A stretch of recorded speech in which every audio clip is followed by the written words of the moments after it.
Assalamualaikum warahmatullahi wabarakatuh. Kami di sini ingin menceritakan kisah awal perjalanan dari ulama yang bernama Syekh Nuruddin Araniri dan juga kami akan menceritakan awal mula sang ulama dari lahir hingga wafat. Stay tune ya. Ini saya akan menjelaskan asal-usul keluarga Nuruddin Araniri. Nuruddin Araniri memiliki nama lengkap Nur ad-Din Muhammad ibni Ali Hasanji ibni Muhammad Hamid al-Araniri al-Quraisy asy-Syafi'i. Ia dipanggil Ranir karena dilahirkan di daerah Ranir, kota pelabuhan tua di pantai Gujarat, India. Nuruddin Araniri meninggal dunia pada tanggal 22 Zulhijjah 1096, 21 September 1685 Masehi di India. Silsilah keturunan Araniri berasal dari India, keturunan Arab. Tetapi ia juga lebih dianggap sebagai alim Melayu Indonesia daripada India atau Arab.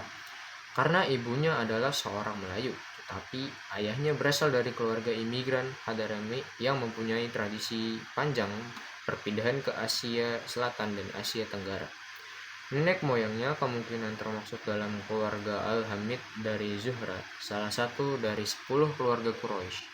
Di antara anggota keluarga Zuhra yang terkemuka adalah Abdul Al-Rahman bin Auf, salah satu sahabat terdekat Nabi Shallallahu Alaihi Wasallam. Tetapi kemungkinan juga nenek moyang Ar-Raniri adalah keluarga Humaid, sering dihubungkan dengan Abu Bakar Abdullah bin Zubair al-Sadi al-Humaid, dikenal sebagai seorang ulama Mekah yang terkemuka. Al-Humaid adalah seorang murid Al-Syafi'i paling terkenal. Dia juga adalah seorang hadis terkemuka di Hijaz.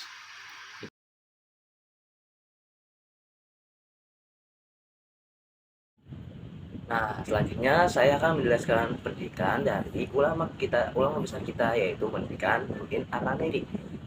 Nah, teman-teman penasaran kan? Di sini saya akan menjelaskan pendidikannya, yaitu dalam bidang pendidikan, Nuruddin mengikuti langkah keluarganya. Nah, Nuruddin sendiri adalah seorang sarjana India. Mula-mula ia belajar ilmu agama di kota Ranir, kota kelahirannya. Lalu ia melanjutkan pendidikannya ke wilayah Hadramaut. Kemudian ia pergi ke Makkah pada tahun 1030 Hijriah atau 1582 Masehi untuk melaksanakan ibadah haji dan ziarah ke Madinah. Setelah itu, ia kembali pulang ke India.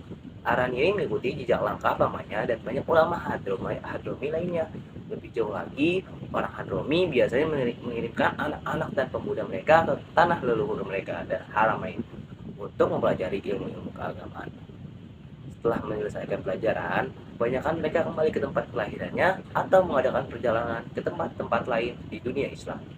Setelah membekali diri dengan pengalaman pamannya, Syekh Nuruddin Ar-Raniri mengikuti jejaknya untuk merantau ke Aceh dan tiba di kawasan ini pada tanggal 6 Muharram 1470 Hijriah, 31 Mei 1637 Masehi. Semasa Sultan Iskandar Besar, Nurudin pernah menginjakan kakinya di Aceh sebelum tahun 1637.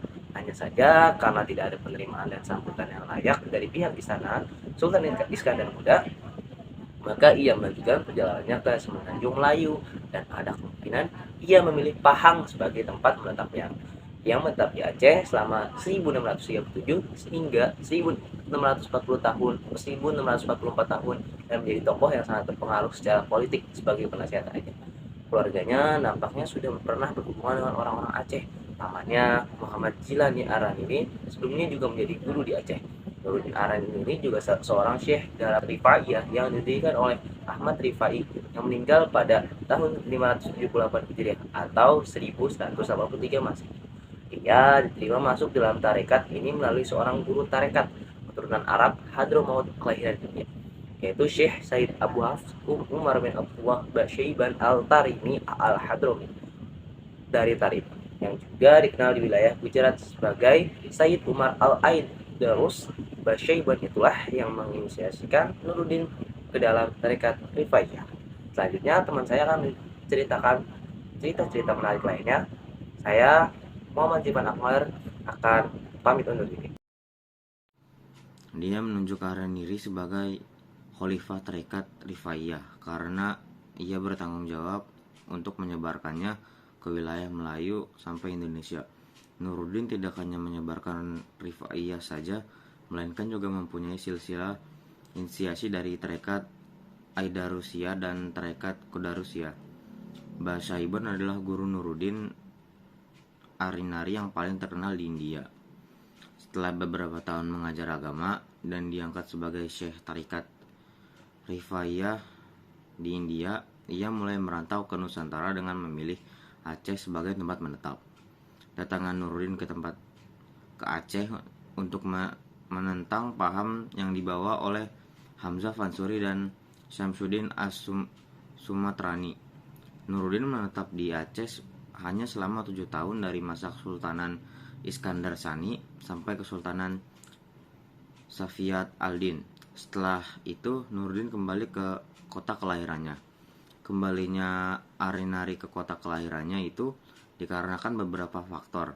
Di antaranya, dalam buku hasil penelitian Ahmad Daundi dikatakan bahwa Nuruddin Araniri pergi dengan mendadak ada hubungannya dengan ketidaksukaannya terhadap kebijaksanaan Sultanah Fasiyatuddin Permaisuri dan pengganti Iskandar Sani yang mana ia berencana akan menghukum mati orang-orang yang menolak diperintah wanita.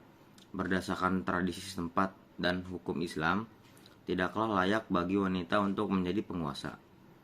Dalam buku Azroh juga dikatakan bahwa Nuruddin kembali ke kota kelahirannya itu dikarenakan sebelumnya Nuruddin Arinari melakukan perdebatan dengan Syaf al-Rijal. Terjadinya perdebatan di antara keduanya itu disebabkan oleh Arinari mencap doktrin yang dibawa oleh Syaf al-Rijal itu sesat. Perdebatan itu menempatkan Sultanah dalam situasi yang tidak enak atau sulit. Sebelum ia mengikuti pandangan-pandangan Nuruddin Arinari, akan tetapi kini ajaran Syaf al-Rijal dengan segera mendapatkan momentum. Perdebatan antara kedua ulama ini menjadi masalah politik yang menimbulkan perpecahan. Dewan Penasihat Kesultanan, para bentara, menteri harus mengadakan pertemuan berkali-kali untuk menyelesaikan perdebatan ini. Tapi mereka gagal. Satu-satunya yang dapat mereka lakukan adalah menyarankan agar kasus itu diputuskan oleh Sultanah. Tetapi Sultanah menolak karena ia mengakui bahwa dirinya tidak mengetahui banyak tentang masalah-masalah keagamaan. Maka ia menyerahkan kasus ini kepada Hulu Balang, para pemangku adat. Dengan penolakan Sultanah menggunakan wewenangnya guna mengakhiri perdebatan yang tajam antara kedua ulama itu, semacam kekacauan politik dan keagamaan yang menyebar di kalangan penduduk. Akhirnya Syaf al-Rijal meraih kemenangan. Ia dipanggil ke istana oleh Sultanah sendiri. Dalam kesempatan itu, dia menerima perlakuan sebagai tokoh terhormat. Dengan kejadian ini, tertutuplah pintu bagi Arinari dan sebagai akibatnya dia terpaksa meninggalkan kerajaan.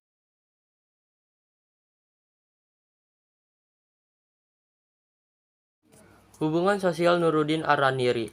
Hubungan sosial Nuruddin Araniri dengan masyarakat. Pada paruh pertama abad ke-16, kota Raniri menjadi pelabuhan penting dan sibuk yang menarik bangsa Arab, Persia, Turki, dan Melayu berdagang dan menetap di sana. Dari pelabuhan inilah, para pedagang berlayar dan membawa dagangannya ke pelabuhan-pelabuhan yang ada di semenanjung Melayu dan Sumatera. Karena adanya persaingan dagang antara Portugis dengan orang-orang Islam yang mendiami kota pelabuhan ini, ditambah lagi dengan kebencian agama. Maka pada tahun 1040 sampai 1530 Portugis menyerang dan menjajahnya. Akibatnya, Raniri mengalami kemerosotan dan kemasyuran digantikan oleh kota Syurat. Kegiatan dagang selanjutnya berpindah ke kota Syurat sebagai pelabuhan yang baru di Gujarat. Meskipun Raniri berada di bawah kekuasaan Portugis, kebanyakan imigran Hadrami tampaknya tetap tinggal di sana. Tetapi mereka tetap mempertahankan hubungan dengan Hadramaut, mengadakan perjalanan bolak-balik ke tempat ini. Dan ini merupakan sumbang besar untuk mempertahankan hubungan lebih dekat di antara masyarakat-masyarakat Muslim.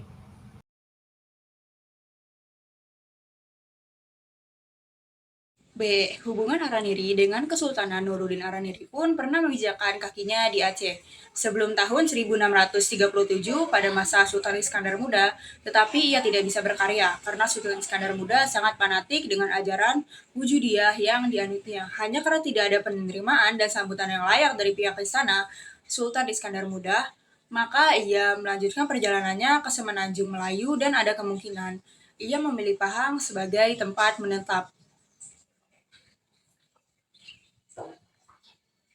Pada masa Iskandar Muda, paham Wujudiyalah yang berkembang dan dianut oleh masyarakat setempat. Karena itu, saat Nuruddin akan mengembangkan paham baru yang bertentangan dengan ajaran Wujudiyah tersebut, tidak mendapatkan izin dari kerajaan Aceh. Maka dari itu, ia pergi dan menetap di Pahang yang pada waktu itu masih dalam kekuasaan kerajaan Aceh.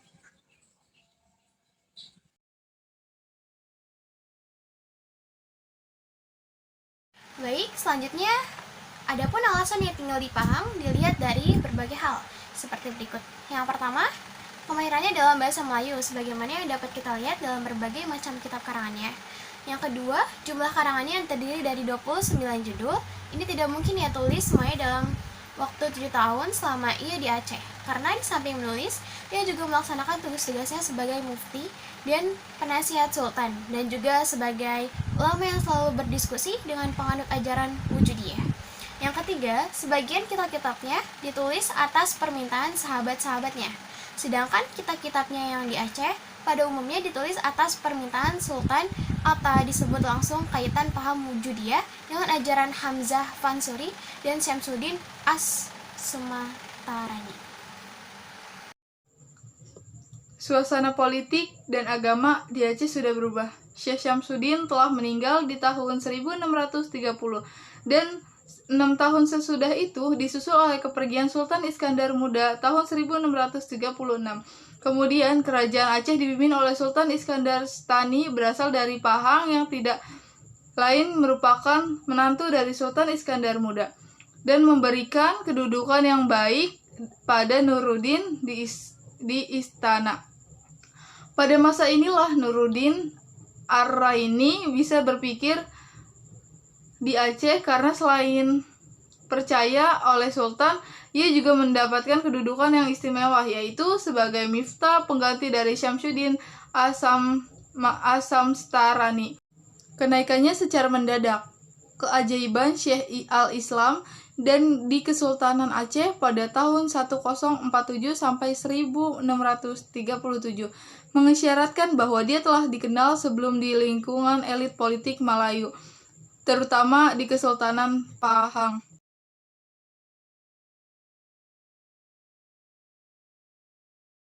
Karya Nuruddin Ar-Rainiri. Selain sebagai seorang ulama yang bersemangat dalam membela ajaran Ahlus Sunnah wal Jamaah, Syekh Nuruddin Ar-Rainiri juga merupakan seorang penulis yang sangat produktif. Ia adalah seorang ulama yang banyak membaca dan banyak mengarang kitab. 32 pemikiran Nuruddin pun tersebar ke daerah Nusantara lainnya, sehingga banyak dipelajari orang.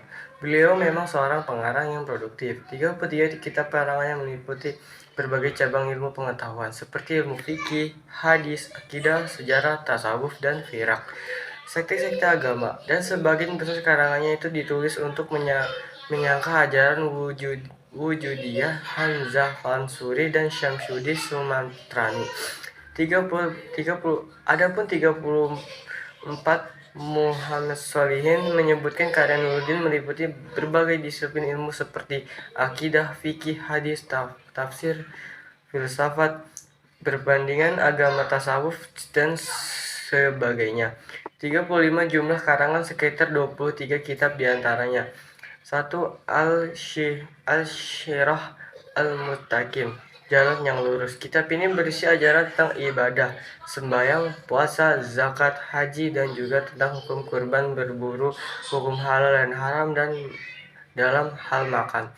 Ditulis pada tahun 1400 Hijriah sampai 1630 Masehi dan selesai pada tahun 1540 Hijriah dan 1644 Masehi. Ketika Kitab ini sekarang menjadi syarat Kitab Sabil Al-Mutadihin karya Muhammad Arsyad Al-Bajari. 2. Durat Al-Farid Biyashi Al-Qaid atau Intan Mutiara Kewajiban-Kewajiban dalam Penerangan Akidah. Kitab ini berisi tentang akidah dan merupakan saudara dan terjemah dalam bahasa Melayu dari kitab Syar al-Aqaid dan Nasafiyah karangan Iman Syadudi Al-Taftazani, ditulis sebelum tahun 1045 Hijriah sampai 1635 Masehi.